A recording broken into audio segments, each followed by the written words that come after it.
দর্শক, আবহাওয়ার খবর জানতে চলে যাচ্ছি সহকর্মী মার্জিয়া প্রেয়সীর কাছে। প্রেয়সী, আজকে আবহাওয়া নিয়ে কি তথ্য আছে আপনার কাছে, বিস্তারিত জানান।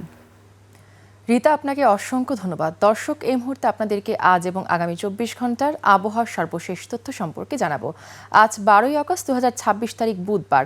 আবহাওয়া অফিসে তার সর্বশেষ তথ্য থেকে আমরা দেখতে পাচ্ছি আগামী 24 ঘন্টায় রাজশাহী, রংপুর, ময়মনসিংহ, সিলেট বিভাগের কিছু কিছু জায়গায় এবং ঢাকা, খুলনা, বরিশাল, চট্টগ্রাম বিভাগের দু এক জায়গায় একটি অস্থায়ীভাবে দমকা হাওয়া সহ হালকা থেকে মাঝারি ধরনের বৃষ্টিপাত হতে পারে। সেই সাথে সারা দেশে কোথাও কোথাও বৃষ্টি ও বজ্রসহ বৃষ্টিপাত হওয়ার সম্ভাবনা রয়েছে। আজ ঢাকার বাতাসের আপেক্ষিক আর্দ্রতা নির্ণয় করা হয়েছে 96%। আজ সারা দেশে দিনের তাপমাত্রা প্রায় অপরিবর্তিত থাকলেও রাতের তাপমাত্রা কিন্তু সামান্য কমতে পারে। পূর্বাভাসে আরও বলা হয়েছে আজ দেশের 6টি অঞ্চলের ওপর দিয়ে ঝোড়ো হাওয়া বয়ে যাবে এবং এই 6টি অঞ্চলের নদীবন্দর সমূহকে কিন্তু 1 নম্বর সতর্ক সংকেত দেখাতে বলা হয়েছে। যদি আমরা বাংলাদেশের সার্বিক পরিস্থিতির দিকে লক্ষ্য করি তাহলে দেখতে পাচ্ছি বঙ্গোপসাগরে সৃষ্ট লঘুচাপটি কিন্তু উত্তর পশ্চিম বঙ্গোপসাগরে বিরাজ করছে।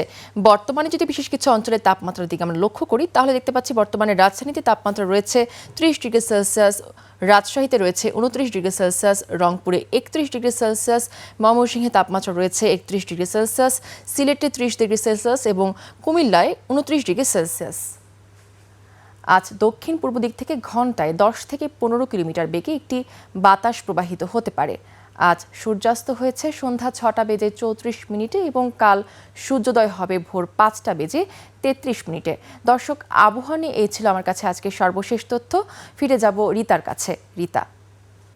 প্রেয়সী, আপনাকে অসংখ্য ধন্যবাদ।